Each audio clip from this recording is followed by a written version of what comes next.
Bueno, buena Sí, sí, gente, perfecto. veo que hay varios por ahí. Hoy van a estar con nosotros Carolina Belwon, no sé si lo pronuncio bien, Carolina, Excelente, gracias. profesora de sordos e hipoacúsicos y terapeuta del lenguaje. Romina Vázquez, licenciada en psicopedagogía, especialista en TIC, y ambas han construido un proyecto que se llama Dupla Inclusiva. Ellas son de Neuquén. Bueno, como yo nos encontramos por Instagram. La idea es trabajar, como vengo hablando hace unas semanas, sobre el proyecto institucional, pero esta vez darle un enfoque más particular sobre lo que es la inclusión en todos sus sentidos. Y en algún punto vamos a hablar un poco, o van a hablar ellas sobre la resolución 311 del Consejo Federal. Me parece que eso eh, nos enmarca a todos, más allá de que ya sean de Neuquén y nosotros de Buenos Aires, algunos cargos, conceptos o cuestiones que por ahí hay diferencias normativas provinciales, los vamos a ir aclarando, así podemos ir trabajando.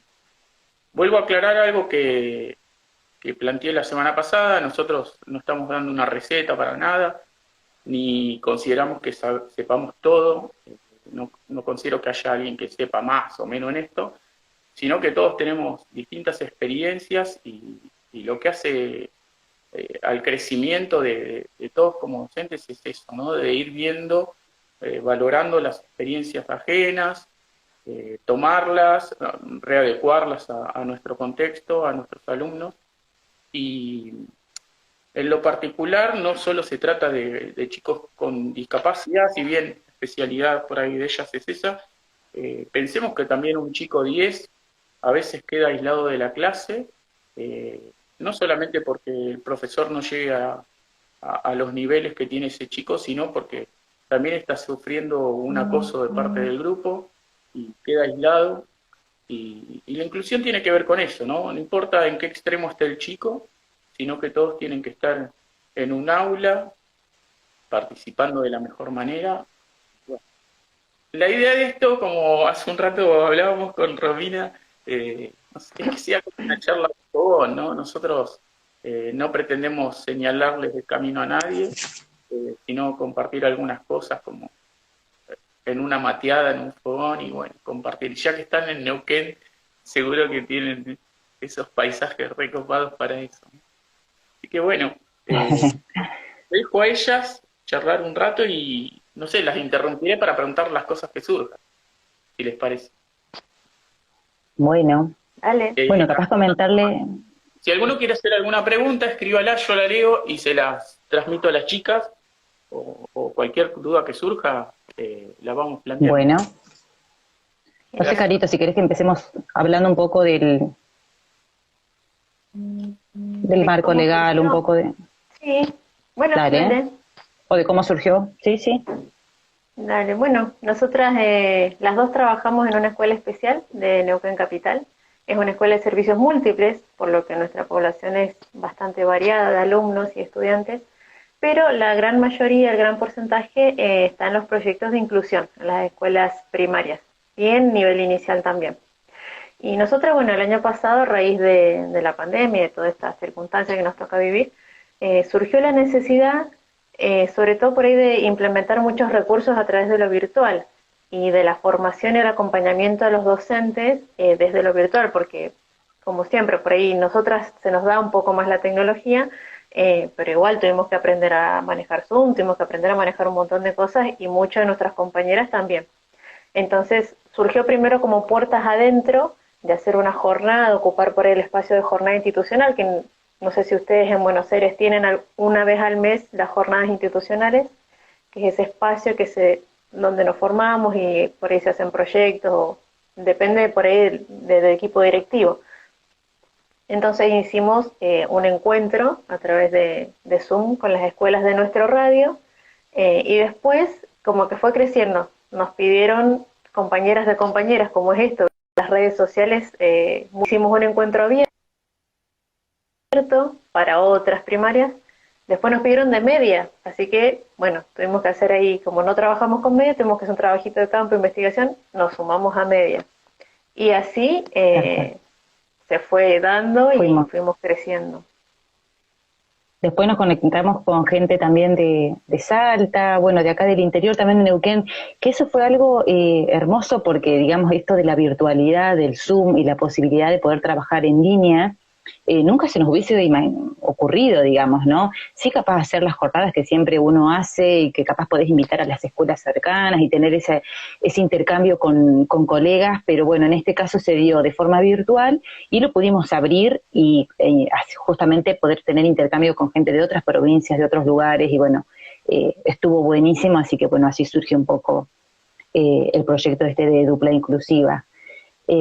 Así que bueno, por ahí queríamos comentarles un poco eso para iniciar y comentarles que bueno, que nosotros más que nada, nuestro objetivo siempre apunta a esto, ¿no? A que se pueda promover la inclusión social y educativa de todos los estudiantes, si bien nuestra impronta, digamos, no, nos lleva más a la parte de educación especial y de la discapacidad, justamente por eso que comentábamos recién, que nosotros trabajamos en escuelas especiales, pero bueno, sí, en sí la inclusión es como vos decís, digamos, ¿no? Apunta a que todos los chicos puedan tener un lugar y sean alojados en una escuela que los reciba y que les dé la oportunidad de aprender en igualdad de condiciones, ¿no? Por eso, esto que vos comentabas en relación al marco legal, bueno, en Neuquén, si bien tenemos nuestras propias resoluciones, nosotros partimos parte de la resolución 311, que es la que enmarca la educación inclusiva, donde, bueno, justamente nos paramos desde ahí, ¿no? Todos los estudiantes tienen el derecho a poder asistir a una escuela, más allá de su condición de discapacidad. La escuela tiene que ofrecer los apoyos necesarios para que ese estudiante pueda estar ahí, pueda transitar de la mejor manera su escolaridad. Y, bueno, justo lo último que nosotros, bueno, justo en una jornada, desde ese marco, configuraciones de apoyo y los ajustes, que tiene que ver un poco con esto, ¿no? Que las escuelas puedan elaborar de entrada propuestas inclusivas para los estudiantes, ¿no? No de que se pueda tomar, listo, esta planificación y el estudiante, bueno, que haga lo que pueda, o le damos un cuadernillo aparte, como sí, digamos, ¿no? Que todavía sigue pasando en muchas escuelas. De repente dicen, no, pero viene a la escuela, interactúa, está con los chicos, es bien aceptado por los compañeritos, pero es un como sí porque capaz que se le da un cuadernillo aparte, ¿no? Y bueno, estamos como intentando trabajar sobre eso, que pueda haber un cambio en relación a eso, ¿no? Sí, partiendo como hablábamos la otra vez, que nunca se tuvo en una escuela un aula homogénea. Eso fue mentira. Siempre hubo una heterogeneidad, siempre hubo diversidad. Y nosotros por ahí el trabajo que hacemos con las docentes es tratar de que ellas ya de entrada hagan una planificación diversificada. Entonces atienden a todas las oportunidades que tienen los niños y justamente tratar de focalizar a las potencialidades de los estudiantes.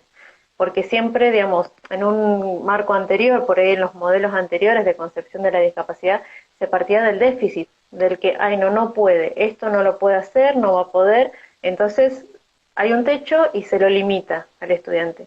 Y esa no es la idea, porque si bien puede haber un niño con discapacidad, tal vez otro, por su contexto familiar, su contexto sociocultural, su historia familiar, tiene alguna otra dificultad o lleva algo al aula que le dificulta el aprendizaje y bueno, tendremos que ver qué herramienta utilizamos con ese niño para diversificar, para no dejarlo afuera. Te interrumpo ahí un segundo. Decime, por ejemplo, ¿qué tiene que tener una planificación diversificada en diferencia de otra planificación? Por ejemplo, un detalle mínimo como para que la gente vaya teniendo en cuenta y decir, bueno, esto lo consideramos una planificación común que veníamos haciendo y una planificación diversificada.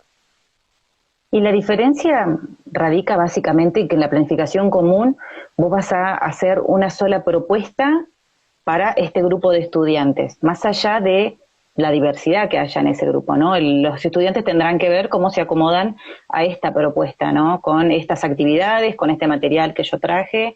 Eh, Nosotros apuntamos a una planificación diversificada que justamente pueda pensar en la diversidad a la hora de pensar las actividades, por ejemplo, ¿no? En las opciones, en cómo se manejan estos estudiantes, los recursos audiovisuales, los apoyos que necesitan, poder implementar mayor uso de imágenes, de infografías, de experiencias, para poder llegar al mismo objetivo. Está No bien, sé si ahí se ve. Uh-huh. pero yo tengo 30 chicos que no se parecen en nada ninguno al otro, ninguno aprende igual. ¿Cómo hago para Y, hacer 30 diversificaciones? y la idea es, o sea, es lógico que un docente se va a enfrentar a 30 realidades diferentes, porque es así.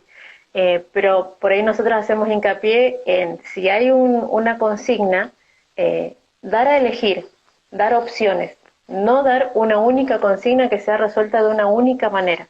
Entonces ya si damos una consigna y decís, bueno, vos podés preparar un afiche, vos te gusta la compu, bueno, hace un PowerPoint, a vos te gusta charlarlo, genial, vos podés dar una lección oral, vos podés hacerlo escrito, porque por ahí se le da bien hacerlo escrito, entonces ya desde el momento que uno ofrece opciones y le da al estudiante la posibilidad de elegir, ahí estamos por ahí acercándonos un poquito más a la diversidad de formas y estilos de aprendizaje. No sé si por ahí se entiende un poquito mejor. Después capaz que van a haber algunas cuestiones más específicas que puedan surgir también, ¿no? En ese abanico de posibilidades que de repente estamos ofreciendo y bueno, capaz que un estudiante necesita algo específico y uno hará ese ajuste. Pero ya ofreciendo algo de entrada que es diverso, ya de repente vas a llegar a mayor cantidad de estudiantes, ¿no? Y uno ahí tiene que poder ser flexible para poder tanto pensar actividades diversas, con diferentes opciones, y a su vez también estar dispuesto a poder recibir, digamos, a que el estudiante pueda dar cuenta de lo que aprendió de diversas maneras también. No sé si les pasó de que cuando uno estudiaba, por ejemplo, o cuando yo estudiaba psicopedagogía, de repente era digamos, la evaluación era oral, ¿no? Y me acuerdo de haber tenido compañeras que de repente se ponían muy nerviosas a la hora de poder dar un examen oral y de repente quedaba listo, bueno, había desaprobado porque no podía con ese requisito, digamos, ¿no? Lo cual eso no implicaba que no tenga el saber. Uh-huh. Entonces en eso es como donde nosotros vamos como intentando correr de a poquito, que sabemos que es difícil, pero bueno, y en la importancia de este periodo inicial donde uno conoce a los estudiantes, donde uno empieza a poner el foco en, bueno, a ver, ¿qué grupo tengo este año? Y bueno, ¿qué es lo que le puedo ofrecer?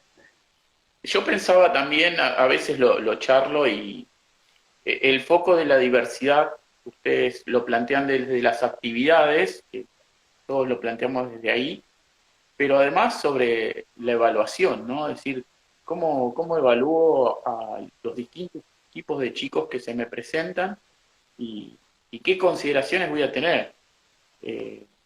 Me parece que esos focos a mí me permiten poder ver a futuro los avances o retrocesos que estoy logrando con el grupo. Pero muchas veces al plantear una planificación donde hay una sola actividad o un solo tipo de evaluación, y obviamente ante esta diversidad mucho no voy a avanzar. Lo que les preguntaba esto de la planificación diversificada más que nada es porque muchas veces la gente se para en un solo método o en una sola propuesta y bueno, se le dificulta luego en esta. Yo después les voy a leer Sí. algunas cosas que pusieron acá, pero bueno. Bueno, esto es como un trabajito que va de a poco, ¿no? Nosotros vamos a empezar a trabajar en la próxima capacitación. Ahora estamos terminando con la capacitación de PPI, que es el plan pedagógico individual que se realiza para los estudiantes con discapacidad y sin discapacidad, pero que requieren de este apoyo. Déjame que lo aclare acá. Sí. Nosotros tenemos plan de inclusión. Plan de inclusión, bien. Y después queríamos continuar un poco trabajando en esto, acerca del DUA, que justamente ahí es donde se parte, el objetivo es justamente esto, ¿no? Poder llegar a una planificación diversificada, y poder tener en cuenta justamente en el DUA estos principios, ¿no? En dar opciones, en poder tener una currícula flexible, en de que uno pueda cambiar la propuesta, porque los estudiantes no los vamos a cambiar. Entonces, pero bueno, implica un cambio en la mirada, digamos, ¿no? Que hay que ir trabajando de a poquito.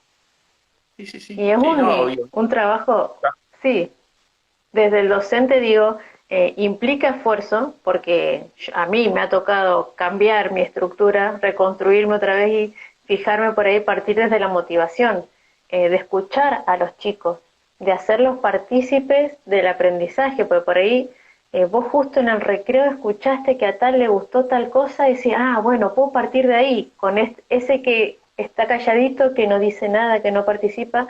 Entonces es como tener un frente de batalla enorme, tener muchas cosas para tener en cuenta, pero a medida que uno lo va poniendo en práctica, ya después es como que va saliendo solo.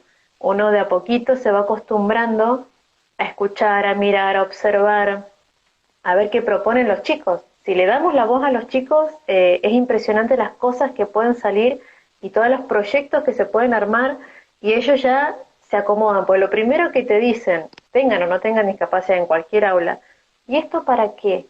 ¿Y esto por qué me lo enseñan? Y si uno no le da un sentido, si no le da una significación al aprendizaje en sí, resulta difícil para ellos.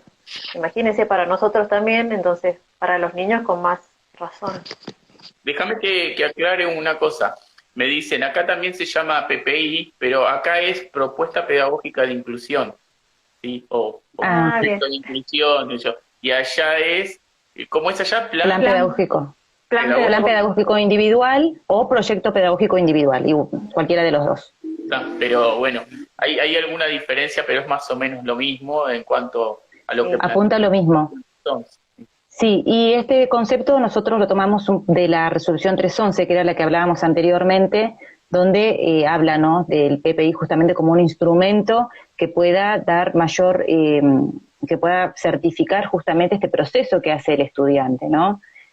En este caso, la 311 es la que regula la inclusión educativa en personas con discapacidad, pero en realidad este instrumento está avalado para usar con cualquier estudiante que lo requiera, ¿no? Y en eso es donde nosotros también estamos trabajando con las escuelas, en de que no necesariamente tenga que estar el acompañamiento de educación especial o el acompañamiento de una MAI, que a veces es re difícil, no sé cómo será en la provincia de Buenos Aires, pero en Neuquén las escuelas primarias hacen el pedido, bueno, va supervisión, bueno, va a hacer pedido a las escuelas especiales, se tiene un acompañamiento primero, un acercamiento al equipo de apoyo y después se designa si hay MAI o no, pero en eso capaz que pasa meses.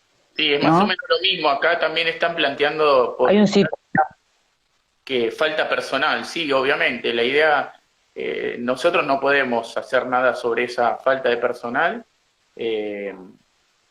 pero sí, bueno, tirar algunas puntas como para que vayan pensando cada uno desde el lugar y con los alumnos que les toca en ese momento, porque uno no sabe si va a tener 2 chicos incluidos, un chico incluido o 20 chicos incluidos, no lo sabe y la realidad es esa.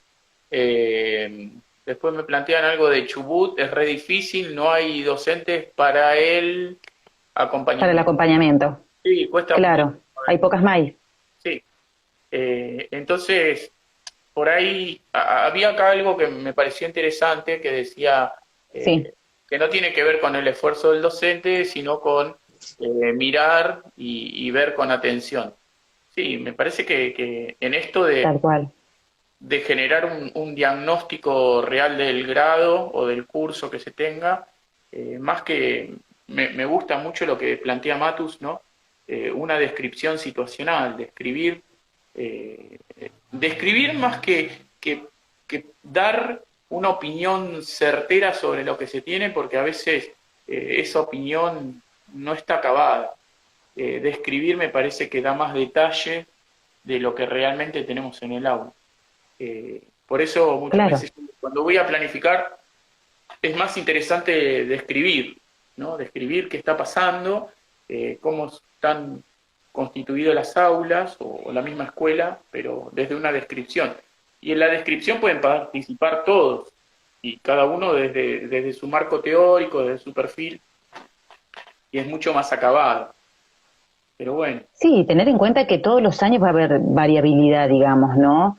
En las formas de aprender, en el grupo que me tocó, y que de hecho a nosotros nos pasa, por ejemplo, que trabajamos con adultos, digamos, ¿no? En las capacitaciones, digamos, la mayoría son docentes o profesionales de la educación, y de repente a veces nos tocan grupos que hablan un montón y que opinan un montón en el chat y nos toca así una capacitación en la que hay mucha interacción y a veces que nos toca un grupo que es más tranqui, que no participa y bueno, digamos, tiene que ver con esta variabilidad y eso nos pasa a todos, digamos, ¿no? Entonces, como poder aceptar, comprender y, bueno, ser flexible en de que esta planificación me sirvió este año, me fue genial, pero eso no significa que esta planificación con la que me fue genial este año necesariamente me vaya a ir igual de bien el año próximo, digamos, ¿no? el tema de la planificación en cuanto a lo diversificado, a vos te puede pasar extrapolando las cosas con un grupo de docentes como director. eh, por ahí no tiene que ver con que haya cuestiones de discapacidad, pero sí de diversidad, de formación, de marcos teóricos, y te va a pasar como inspector con un grupo de directores. O sea, todos aprendemos de manera distinta y me parece que la observación está en cómo se construye el conocimiento. Todos podemos construir conocimiento, esto yo ya lo vengo planteando en los dos encuentros anteriores, de tener en cuenta las cuestiones de educabilidad, ¿no? Es decir, las que plantea Comenio respecto de adecuar el método y no reducir los contenidos ni descartar ese conocimiento.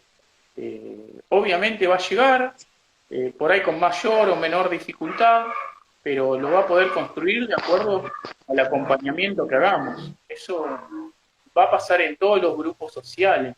Entonces, vuelvo a esto de la descripción, es decir, describamos con atención el grupo que tenemos y observemos cómo va aprendiendo cada uno. Me parece que por ahí esto va a facilitar o ayuda mucho más, si bien lleva más tiempo, más compromiso, los mejores resultados, ¿no?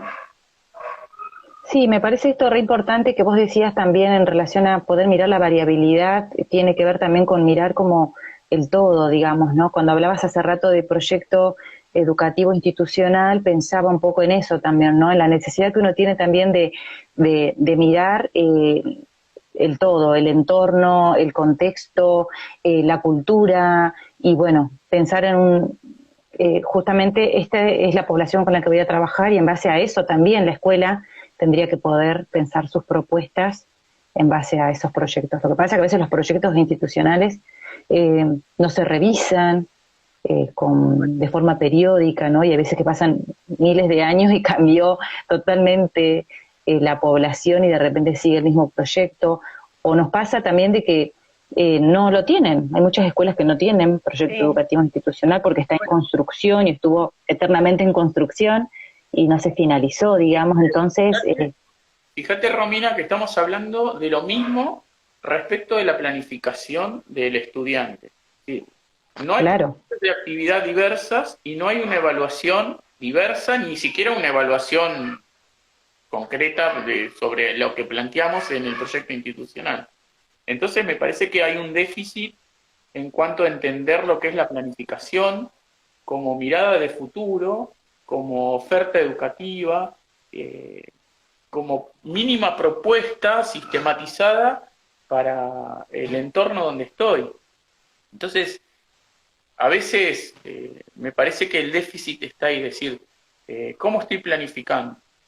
¿Sobre qué estoy planificando? ¿Para quiénes estoy planificando? Estas cosas me parecen como detalles importantes que parecen tontos, como que uno ya lo tiene sabido y a veces no está tan sabido. El hecho de poder planificar, no sé, yo cuando empecé esto, asocié el proyecto institucional con un viaje, ¿no? Voy a viajar.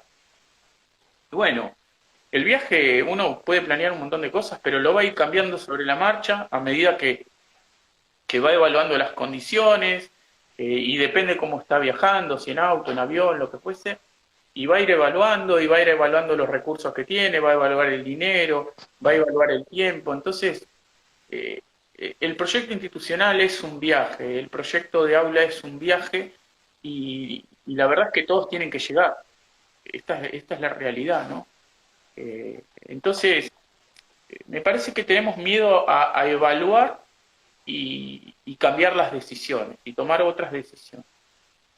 Esto me parece que hay como un miedo, como que no hay una seguridad, y la verdad que a veces hay que plantarse como profesional, venga lo que venga detrás, y bancarse las consecuencias como profesional, decir, bueno, sobre este chico está pasando esto, y que no venga por ahí un directivo que diga, tiene que pasar la resolución. No, uno es un profesional y tiene que bancarse esas cuestiones y llevarlas adelante de la mejor manera para no perjudicar a un chico o a una familia, ¿no? Porque detrás de cada chico hay una familia.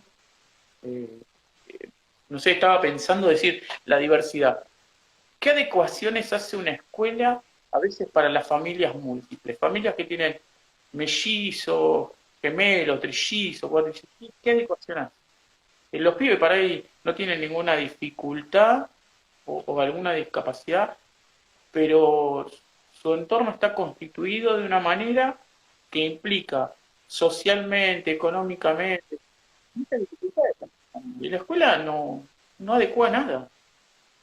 A veces hasta los cambian de turno eh, con un montón de justificaciones y perjudican a la familia. Entonces, a veces la escuela como que no se adecua al entorno y debería pensar en todas las variables. Claro, sí, sí. Una escuela Y, que abra las sí, a veces. puertas, digamos, ¿no? Que pueda alojar a los estudiantes. Yo creo, pienso por ahí que a veces hay, desde lo profesional, ¿no? Porque a veces como uno como profesional, yo hace varios años que estoy como maestra de apoyo a la inclusión, y a veces genera inseguridad el tomar ciertas decisiones sobre, por ejemplo, la trayectoria escolar de algún alumno. Nos ha ocurrido, por ahí en un primer ciclo, lo cuento a modo de experiencia como para saber esta flexibilidad que uno tiene que tener a la hora de proyectar un futuro escolar para un estudiante. Nos ha pasado que por en un primer ciclo, primer grado, el estudiante, y no hay manera, cuesta mucho, es difícil, ¿por qué no le ofrecemos un trayecto, un poquito, digamos, de esa trayectoria en la sede de nuestra escuela? Que nosotros por ahí tenemos otra manera de trabajar, podemos brindarles otras herramientas que tal vez faltó afianzar en inicial, y después retomamos a primaria, ¿sí? Esto es un ida y vuelta, es la flexibilidad en la trayectoria escolar de ese alumno. Al principio la familia un poco reticente, pero después uno como profesional lo acompaña para tomar la decisión, siempre respetando, ¿sí?, la decisión de la familia. Se acomodaron en función de que sabían que había, digamos, en la balanza, está el miedo también, esto es, pero a la escuela especial, me lo van a etiquetar porque va a la escuela especial. No, es un acompañamiento distinto. Transcurrió un tiempo este estudiante en nuestra sede y después volvió al año siguiente a primaria, totalmente diferente, sigue con un acompañamiento de MAI, pero es como que hubo una trayectoria diferente. Y a veces no nos animamos a esto de hacer lo no convencional. Y por eso también podemos perjudicar, como decías vos, esta trayectoria, porque por ahí si hubiese quedado solamente ese año en primaria, no hubiese podido avanzar, o hubiese tenido otras dificultades que se fueran incrementando a lo largo del tiempo. Entonces creo que por ahí pasa eso, está el miedo a tomar decisiones que están fuera de lo que uno está acostumbrado a hacer. Claro. Pero hay que escuchar todas las campanas, ¿sí? Bueno, cuando vos hablabas de eso, a mí también se me venía un poco a la mente qué pasa, por ejemplo, cuando tenemos estudiantes que no tienen discapacidad certificada, ¿sí? Pero de repente hay desfasaje en los aprendizajes, por ejemplo, necesitan un PPI que pueda dar cuenta de cuáles son los apoyos que necesita y que hay que llevar adelante, y de repente la escuela tiene miedo. O sea, los docentes tienen miedo porque el directivo no los tiene que apoyar, digamos, en esto, ¿no? Los docentes tienen miedo, pero ¿cómo? Si está en quinto, y bueno, yo no puedo estar trabajando tal cosa, no puedo volver atrás, ¿no? Yo tengo que trabajar esto porque esto es lo que me toca a mí, estoy en quinto, por ejemplo, ¿no?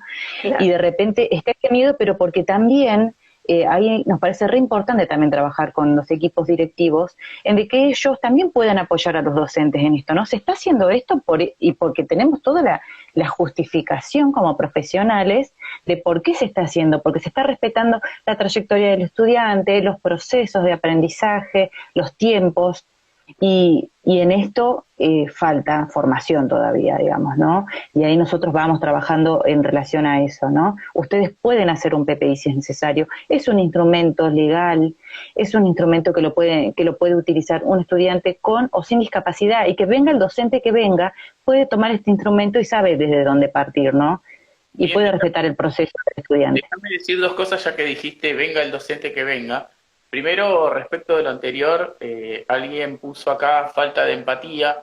Yo quería aclarar después un término, me parece un poco más complejo que falta de empatía, sino que falta de otredad o de alteridad, y que lo vengo también mencionando. Me parece que todo proyecto institucional o cualquier planificación de la escuela tiene que estar basada en la alteridad y en la educabilidad como principios, y a partir de ahí planificar. Y me dicen acá, también se necesita estabilidad del personal, y que todo se adecue a la forma de trabajo. Bueno, si bien estoy de acuerdo que debería haber una estabilidad del personal, me parece que tiene que haber una estabilidad del proyecto.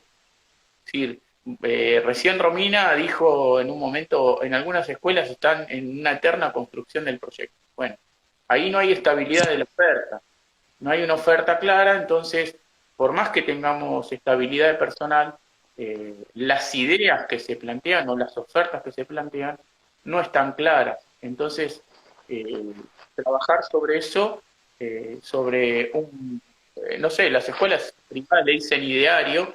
Me parece interesante eso, la idea de escuela que tengo en esa comunidad, y por qué pensamos esa escuela, por qué las familias la eligen, por qué los docentes quieren estar ahí, y a partir de eso decir, bueno, esta es nuestra mirada de alumno, ¿no? De un futuro egresado, de un futuro ciudadano. Entonces yo estoy viendo ver futuro. Después dice, pero el docente... Igual, yo en eso, Marcos, estoy de acuerdo en de que la estabilidad del personal hace de que se puedan sostener los procesos, claramente, digamos, ¿no?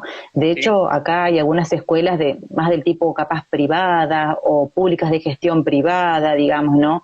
Que el personal no cesa y de repente está esta posibilidad de que todos los años continúan, entonces continúan con un trabajo de que vienen evaluando el año pasado y este año continúan trabajando sobre eso, mejorando, y me parece que sí, claramente da como...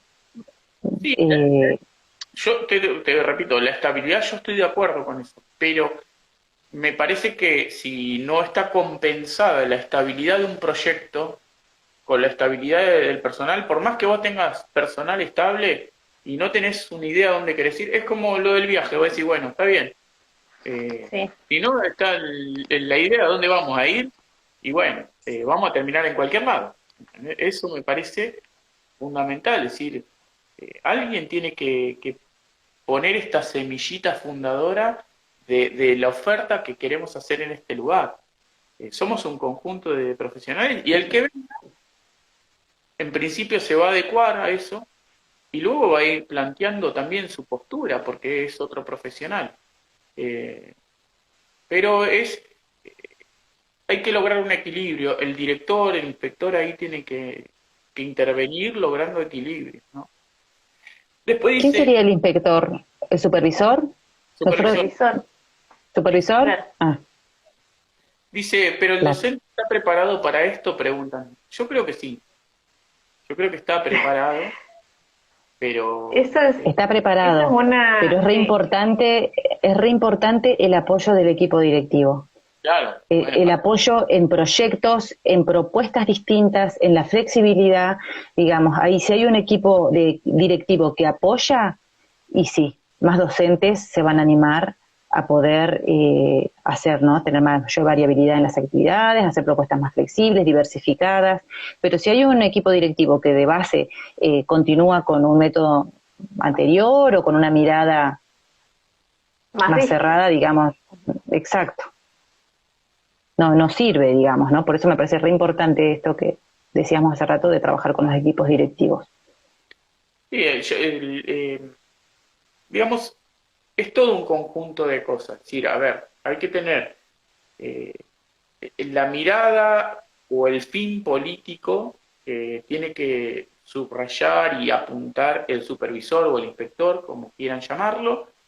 Luego la mirada de gestión respecto de la oferta que tiene que tener el director y apoyar a los docentes en eso, porque obviamente vos vas a gestionar de acuerdo a los recursos, los perfiles o los marcos teóricos de tus docentes, porque no podés inventar lo que no tenés, y los docentes tienen que generar no diagnósticos, sino descripciones situadas un poco más fundadas, porque muchas veces se sacan conclusiones sin los datos necesarios como para poder concluir. Y se trabaja sobre eso, sobre datos que no son reales. Entonces, la planificación va a salir en base a esa cuestión que no es real. Para que te leo acá, dice que los alumnos conozcan a los docentes, se familiaricen. Bueno, no entendí qué quiso decir con eso, si fue una pregunta o una afirmación, pero bueno. Como, a ver, para que ya voy a verlo ahora y les digo... Creo que tiene que ver con, digamos, con que puedan perpetuar en el tiempo también los docentes, sí. Me parece que hace referencia a eso, ¿no? Que los alumnos ya conocen a los docentes, que las familias, digamos, ya están como... Sí, respecto de eso, nosotros en algunas escuelas se trabajó en el distrito que estoy hace tiempo un tema de comunidades y ¿cómo era? La sensibilización respecto de por qué las familias eligen una escuela y esto se planteaba con docentes como nuevos en ese barrio o en esa escuela y empezaban a entender cuál era el imaginario que tenían esas familias de por qué habían elegido, no sé, algunos decían, acá vinieron hasta mis abuelos, y bueno, entonces iban entendiendo por qué esa lógica, y bueno, a partir de conocer eso también se pudo plantear una oferta que sea acorde a esas expectativas también, porque a veces las familias tienen expectativas que son muy concretas, es decir, yo mando a mi pibe porque acá tengo jardín, primaria y secundaria, y bueno, ya está 15 años metido ahí, y bueno, más o menos me facilita una organización en lo laboral. Bueno, eso también a veces se tiene en cuenta, y las familias también ven algunas cuestiones que son básicas, muy sencillas, y no las tenemos en cuenta. Entonces en la oferta tenemos que ver todas estas cuestiones. Lo que sí estaba viendo... Bueno, los que eligieron la escuela porque tuvieron buena experiencia, por los abuelos, los padres, la escuela dejó una huella positiva, significativa, claro. Claramente, así que eso está bueno. Fíjate que siguen eligiendo, más allá de que la maestra Margarita, que estaba en los 70, no está más. No está más esa maestra. Claro. Sin embargo, queda esa imagen, es decir, la escuela es buena porque yo aprendí ahí y estaba la maestra Margarita. Y ahora no está más esa maestra. Exacto. Sin embargo, tal cual. Pero hubo esa pertenencia. Claro, y una idea, perdura una oferta educativa, que eso es lo interesante. Es decir, mirá la idea que tiene, y la abuela se la transmite a sus nietos, decir, bueno, y sigue la construcción de esta idea. Sí veo que tenemos todos el mismo problema respecto de secundaria, ¿no? Cómo acompañar en secundaria, porque hablamos de inicial, de primaria, pero secundaria siempre queda colgada. Bueno, no queda colgada porque sí, sino porque es obligatoria hace 14, 15 años. Entonces... y es una dinámica distinta aparte, ¿no? Tantas materias, tantos profes. Una organización desde lo edilicio y del recurso humano ya es otra cosa, totalmente distinta. Tal cual. Acá mira, una colega menciona esto de la vinculación, como para cerrar esa parte, en la que dice, bueno, que la vinculación, por ejemplo, en el caso de algún chico, por ejemplo, con alguna condición de autismo, poder comenzar a socializar con algún docente que este año, que pueda tener el año próximo y de repente, totalmente, o sea, es algo positivo, muy positivo, que lo pueda hacer una escuela en la que hay cierta continuidad del personal, ¿no?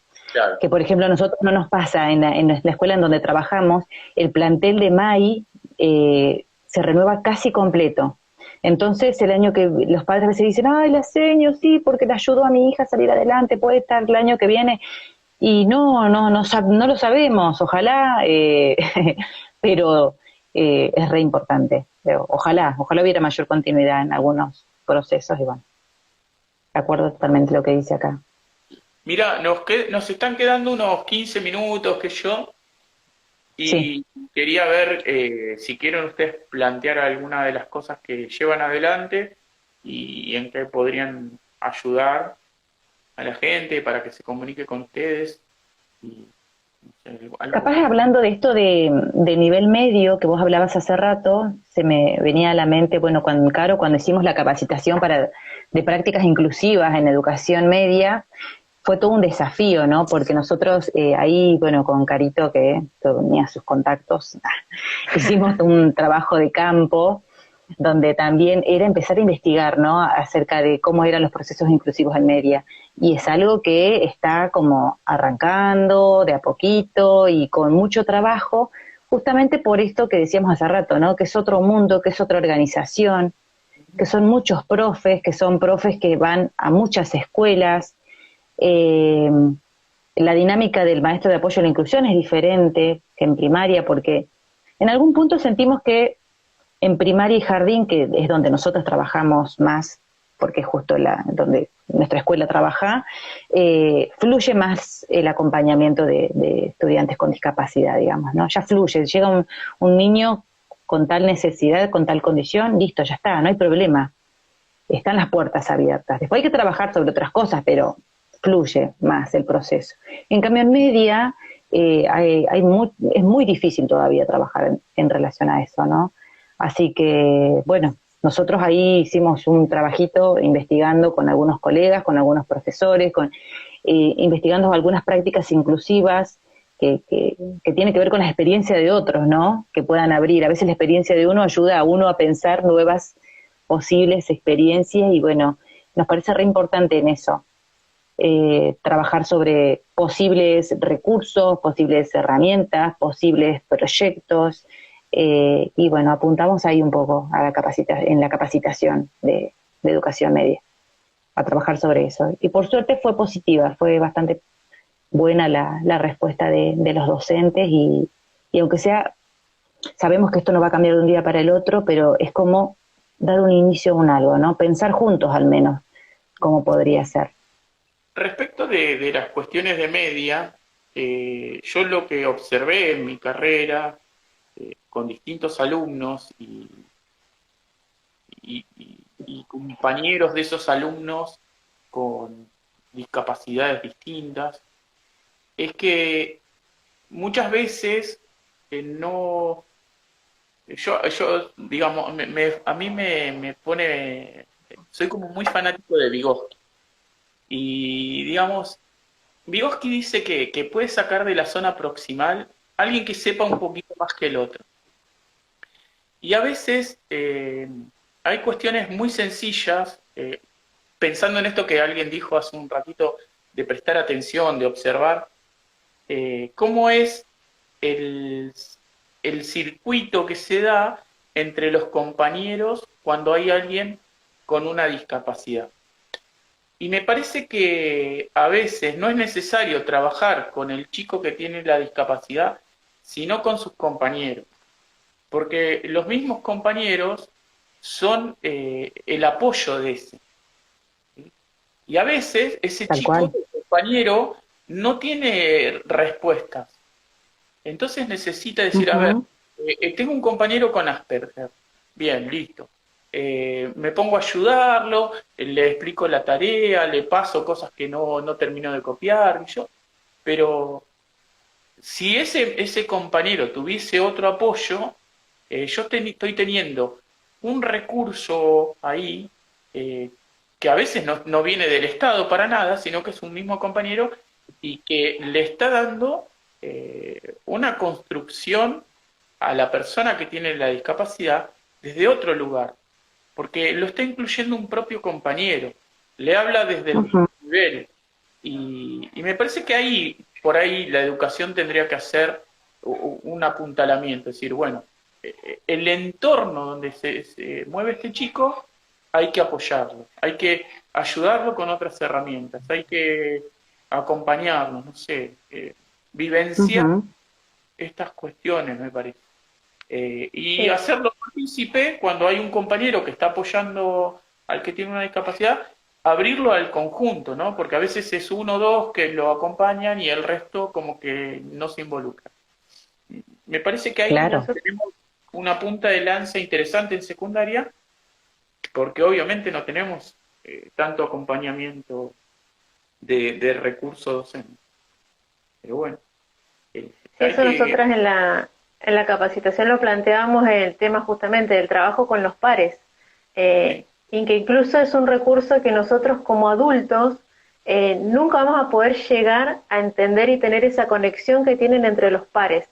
Entonces, es algo que tenemos que usar justamente como apoyo para nosotros mismos como profesionales, es decir, ah, mira tal, mira cómo lo ayudo, mira cómo se forman en grupo, y justamente es un proceso de andamiaje pero espectacular que se puede utilizar y que podemos reflotar como proyecto en el mismo grupo. O sea, como decís, si de uno observamos a uno o a dos que lo acompañan, y bueno, empezar de a poquito nosotros a mediar entre ese grupito chiquito y abrirlo al resto del grupo, y quieras o no se va dando de a poco esa ayuda entre los pares que nosotros por ahí no lo podemos hacer porque no estamos a ese mismo nivel. La conexión que hay entre ellos es única, entonces hay que aprovecharlo y está bueno el recurso, tal cual. Y para mí esto que vos decías, Marcos, me recuerda mucho a esto que hablábamos anteriormente, ¿no? La necesidad de ir cambiando, que el otro día justo lo hablábamos en la capacitación de PPI, cómo todavía en algún punto muchas veces estamos parados desde un modelo médico, ¿no? Poder hacer esta distinción y uno poder correr la mirada del diagnóstico, poder correr la mirada del déficit en los estudiantes, es re importante para que haya un cambio de mirada a nivel institucional, ¿no? Sí, Desde la cabeza de los directivos hasta el plantel docente. Y con los estudiantes también, porque justamente que haya este cambio del modelo médico, digamos, rehabilitador, digamos, ¿no? En el que uno apuntaba a normalizar al estudiante con las adecuaciones, con el cuadernillo, con todo lo que le daba para que pueda llegar a la media, digamos, ¿no? A normalizarse como el resto de sus compañeros. Ahora el foco justamente desde el modelo social apunta a esto, ¿no? A mirar el entorno, a mirar cuáles son las barreras que aparecen alrededor. Como vos decís, puede tocar un grupo de pares que de repente lo aloje y le dé un lugar y listo, está incluido porque está siendo mirado y respetado por sus compañeros. Pero también puede tocar un grupo que por desconocimiento, por prejuicios, por preconceptos, por lo que sea, de repente no lo aloje. Entonces ahí la escuela, por ejemplo, puede trabajar sobre eso, ¿no? Puede trabajar poniendo palabras, puede trabajar mediante talleres, puede trabajar mediante un montón de cosas para pero lograr empatía, respeto. claro, fíjate que no aloja a un chico con discapacidad, pero a veces ese mismo grupo tampoco aloja al pibe que se destaca, no aloja al pibe que desaprueba, Sí, no aloja a nadie. Entonces, me parece que hay que revisar, digamos, a mí me parece que hay tres tipos fundamentales para revisar, como Vygotsky, Ausubel y Brunner, en esta cuestión de lo que plantea el lenguaje como instrumento transformador y la construcción social de un espacio, de un conocimiento. Me parece que tenemos que revisar un poco esas lecturas, esos pensamientos, ¿no? Y bueno, no sé, ya vas cumpliéndose la hora. Lo digo porque la otra vez como que me cortó Instagram en una hora y digo, y me da Sí, como duró una hora creo. miedito esto. Bueno, la verdad que me alegro de haberlas conocido. Nos conocimos, no sé, hace 10 días, 15 días. Eh, sí, Sí, pero poquito. parece más, ¿viste? sí, no, parece pensamos una charla, no sé si aporta algo, esperamos que sí, y no sé, eh, eh, pueden estar en contacto con nosotros cuando quieran. Yo voy a seguir planteando algunas cosas del proyecto institucional que me parece que hay que ir trabajando, y a medida que pueda voy a sumar gente como ustedes, así nos sacan de nuestra ignorancia. Y la verdad que un placer, veo que la gente, hay como algunos seguidores que están acá y que nos han escuchado. No sé si quieren decir algo más como para despedirnos y Eh, no sé, Carito, bueno, yo igual agradecerte, Marcos, porque la verdad que parece que nos conocemos hace un montón de tiempo. Súper fluido el trabajo con vos, sí, bueno, seguramente vamos a seguir compartiendo algunos espacios de aprendizaje. Para nosotros es enriquecedor esto, ¿no? Más allá de que nosotros podemos plantear desde nuestra experiencia o desde nuestros conocimientos algunas cosas, nos encanta el intercambio, nos encanta seguir aprendiendo y por eso valoramos un montón estos espacios y los espacios de capacitación donde la gente participa y nos hace algún tipo de devolución. Siempre estamos para eso, así que bueno, también abiertos a que si surge alguna duda o algo nos puedan escribir, nosotros siempre contestamos, y así que gracias. yo quería agregar lo último, ahora te dejo, Caro, o algo. Eh, Me parece que más allá de que a veces uno pueda planificar en forma improvisada, pero tiene que tirarse algunas líneas mirando a futuro. Nosotros los tres hemos compartido un documento, por ahí ellas se explayaron más en el documento porque específicamente iban a hablar de ciertos temas y yo me anoté 2 o 3 temas nada más, pero sí hemos planificado y en la escuela esto se hace necesario, sobre todo cuando uno tiene distintas condiciones de aprendizaje. Hay que planificar, no hay que tener miedo a la planificación. Y si uno se equivoca en la planificación, puede corregirla. El problema me parece grave es cuando uno no hace nada. Cuando uno no hace nada y deja que las cosas fluyan de forma improvisada, ahí me parece que hay un error desde la mirada profesional. Entonces, planifiquen, escríbanse una idea, cómo quieren ver las cuestiones en el futuro, desde un lugar donde se considere al otro como una persona, con los mismos derechos que tienen ustedes, eh, y desde la idea de plantear distintas formas para que el otro pueda llegar a ese objetivo, ¿no? Bueno, eso. Caro, vos. Sí, sí. Bueno, me parece bárbaro justamente lo que decía Romy, estos espacios y el animarse a trabajar con el otro. O sea, nosotros entre docentes, entre profesionales, construyamos juntos. Porque si estamos con nuestro librito bajo el brazo y no vemos el librito del otro, no vamos a tener, no nos vamos a enriquecer. Entonces, justamente estos espacios de charlar tipo conversatorio, de exponer nuestras ideas, nos ayudan a crecer un montón. Podemos sacar muchas ideas y vamos avanzando. Anímense a equivocarse, justamente es mejor equivocarse que no haber hecho nada. Y animarse a romper las barreras, de no tener miedo. Si algo sale mal, se puede volver a reconstruir y vamos, en el camino lo vamos haciendo entre todos, así que esa es la idea también nuestra de enriquecernos entre docentes, entre profesionales y seguir construyendo en pos de la inclusión de todos. Gracias.